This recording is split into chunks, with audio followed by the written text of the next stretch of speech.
There is a weapon more powerful than any missile, more devastating than any army, and more feared than any nuclear warhead.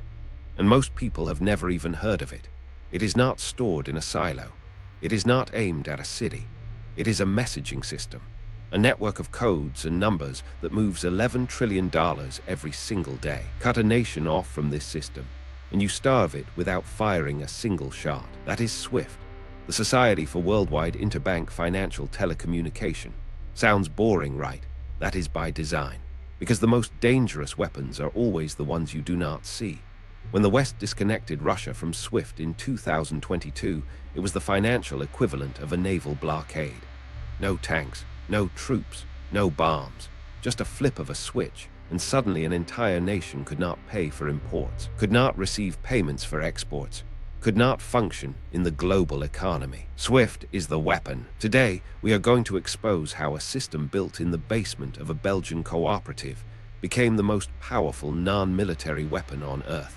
Who really controls it, and why every nation on the planet is terrified of being next. Before we follow the money, you need to understand what SWIFT actually is. And no, it is not a bank. It does not hold your money. It does not transfer your money. It is a messenger. Think of it like the postal service for banks. When a company in Germany wants to pay a supplier in Japan, their banks need to talk to each other. SWIFT is how they talk. Founded in 1973 in Brussels, it replaced the old telex system that banks had been using since the 1950s. He who controls the flow of information controls the world. Today, SWIFT connects over 11,000 financial institutions across 200 countries. Every single day, it processes roughly 42 million messages.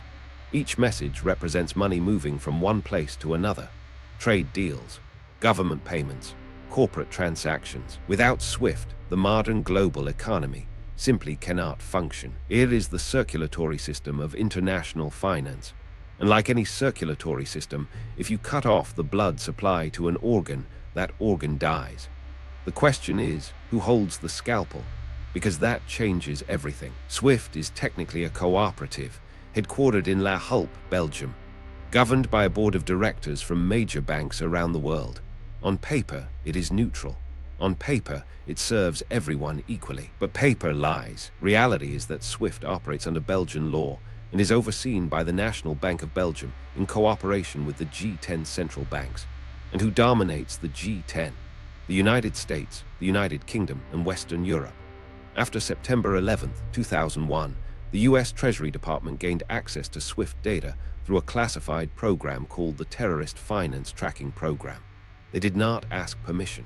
They did not negotiate. They simply demanded access, and they got it. US controls SWIFT. The message was clear. SWIFT may be Belgian, but when Washington calls, Brussels answers. This is not conspiracy theory. This is documented fact. The European Parliament investigated it. Journalists exposed it, and nothing changed. If this pattern of hidden control is opening your eyes, hit like and subscribe to keep exposing what they hide, because what comes next connects all the dots. The US effectively turned a neutral financial utility into a geopolitical weapon, and they did it while everyone was looking the other way. The first country to truly feel the power of SWIFT disconnection was Iran. In 2012, under pressure from the United States and the European Union, SWIFT cut off dozens of Iranian banks from its network. The official reason was Iran's nuclear program. The real effect was economic devastation, isolation. Overnight, Iran could not process international payments. Oil revenues, which accounted for over 60% of government income, were frozen. Imports of medicine, food, and industrial goods were disrupted. The Iranian rial lost nearly 80% of its value in months. Inflation skyrocketed. Ordinary Iranians, people who had nothing to do with nuclear policy, watched their savings evaporate. Sanctions are war by other means, and the casualties are always civilians. This was the proof of concept. Washington and Brussels had demonstrated that they could bring a nation to its knees without deploying a single soldier. The financial nuclear option worked, and everyone was watching. Every government in the world took notice. Some took notes. Others started planning their escape routes. And that brings us to the moment when this weapon was used on the biggest target yet. February 2022. Russia invades Ukraine. Within days, the Western response was unlike anything the world had ever seen. 7 major Russian banks were disconnected from SWIFT. $300 billion in Russian central bank reserves held in Western institutions were frozen. Frozen assets seized. Think about that for a moment. A sovereign nation's reserves, money it had saved for decades, locked away with the click of a mouse. The immediate impact was brutal.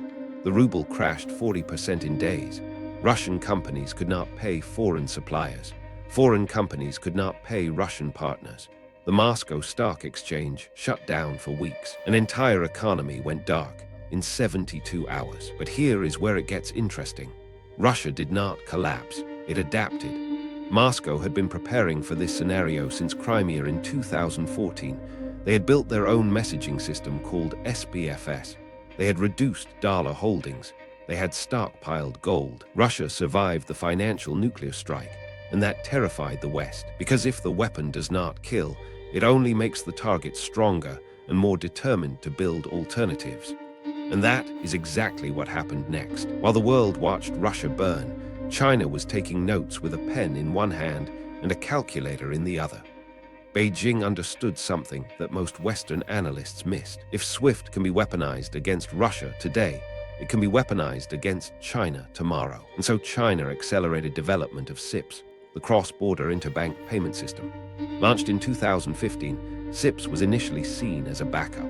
After 2022, it became a priority. By 2023, CIPS was processing over 24 trillion yuan annually. Over 100 countries had participants connected to the system. China also pushed for bilateral trade agreements settled in yuan instead of dollars. Saudi Arabia began accepting yuan for oil. Brazil signed agreements to trade in local currencies. This is not about Russia anymore. This is about the entire architecture of global finance being challenged. CIPS versus SWIFT. For 70 years, SWIFT was the only game in town. Now suddenly there are competitors. And every time Washington weaponizes SWIFT, it gives those competitors another customer. But wait, because the implications of this go far deeper than most people realize. Here is the paradox that keeps Treasury officials up at night. SWIFT power comes from the dominance of the US dollar. Over 40% of all SWIFT transactions are denominated in dollars. The dollar is the world's reserve currency. It is used in nearly 90% of foreign exchange transactions. This gives America an extraordinary privilege. It can print money that the whole world needs. It can run deficits that no other country could sustain. The dollar is our currency, but your problem. But every time the US uses SWIFT as a weapon, it chips away at this privilege.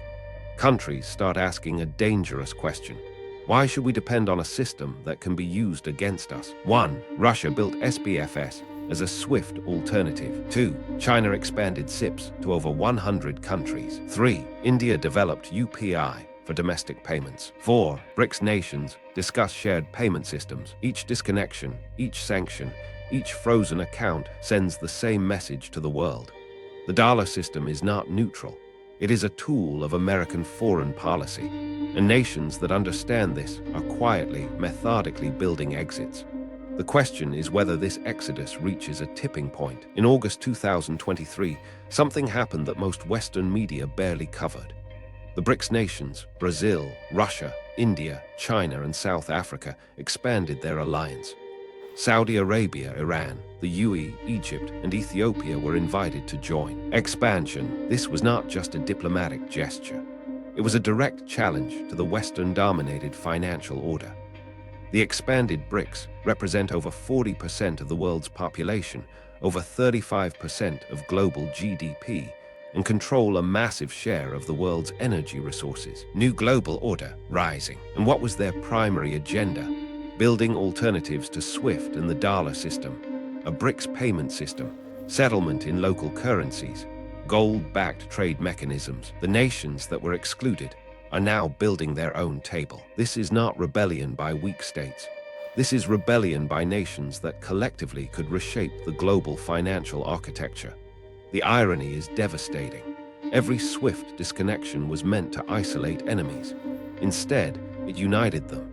And that brings us to something even more troubling about who actually pays the price. There is a truth about financial weapons that nobody in Washington or Brussels wants to discuss. They do not hit the people they are aimed at. When Iran was cut from SWIFT, the ruling government survived. The Revolutionary Guard adapted. The people who suffered were ordinary Iranians who could not afford medicine, who watched food prices triple, who saw their life savings destroyed. The purpose of sanctions is to punish governments, but the casualties are always the innocent. When Russian banks were disconnected, Vladimir Putin did not miss a meal. Russian oligarchs had already moved their money offshore. The people who suffered were small business owners, workers with foreign employers, families trying to send money to relatives abroad. The weapon hits the people it claims to protect. Studies by the Watson Institute at Brown University found that comprehensive sanctions programs cause significant humanitarian harm, increased poverty, reduced access to healthcare, and higher mortality among vulnerable populations. Financial weapons are precision tools with civilian casualties. Children die because hospitals cannot import drugs. Farmers go bankrupt because they cannot export grain. Students cannot pay foreign university fees. This is the human cost of the financial nuclear option, and it is a cost that the powerful never bear. Now here is where this gets truly terrifying. The future of financial warfare is not SWIFT. It is central bank digital currencies, CBDC. CBDC, digital control. Over 130 countries are currently developing or piloting digital currencies. China's digital yuan is already in circulation. The European Central Bank is designing the digital euro. The Federal Reserve is studying a digital dollar. On the surface, CBDC are about efficiency, faster payments, lower costs, financial inclusion. But underneath that surface lies something far more powerful than SWIFT ever was. With CBDC, governments would not need SWIFT to control money flows. They could program the currency itself. They could freeze individual accounts instantly. They could set expiration dates on money. They could restrict what you can buy, where you can spend, and who you can pay. SWIFT disconnects nations, but CBDC can disconnect individuals. If SWIFT is a financial nuclear bomb, CBDC are precision-guided missiles. They can target not just countries, not just banks, but individual human beings. And this technology is not coming in 20 years. It is being tested right now. And so we arrive at the question that matters most. Who decides which nation gets disconnected? Who votes on which economy gets destroyed? Accountability. The answer is uncomfortable. There is no international court that reviews SWIFT disconnections. There is no democratic process. There is no appeal. A handful of Western governments make the decision, and 11,000 financial institutions comply. No trial, no defense, no jury. Power tends to corrupt, and absolute power corrupts absolutely. The same nations that lecture the world about rule of law, about due process, about human rights, these nations wield a weapon that operates entirely outside any legal framework. No rules, no limits. And here is the final irony. The countries most vocal about using SWIFT as a weapon are the same countries most dependent on it. Every disconnection accelerates the very fragmentation they claim to oppose. The weapon that maintains the current order is the same weapon that will destroy it. History teaches us that every empire that weaponizes its economic advantages eventually discovers that the world finds alternatives. Every single time. So what have we learned? SWIFT is not just a messaging system. It is the most powerful non-military weapon ever created. A weapon that can blockade nations, starve economies, and destroy livelihoods, all without firing a single bullet.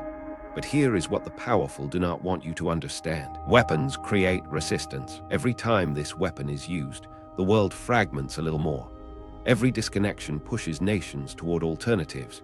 Every frozen account convinces another government to build its own system.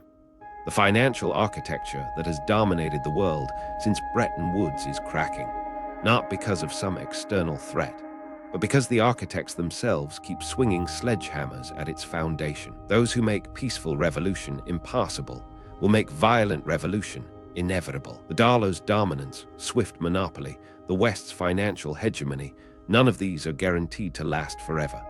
And the irony is that the very tool designed to preserve this order is accelerating its decline. If you made it this far, comment swift exit if you understand that the most dangerous weapons are the ones you cannot see. Every government lies. The question is, what are they lying about?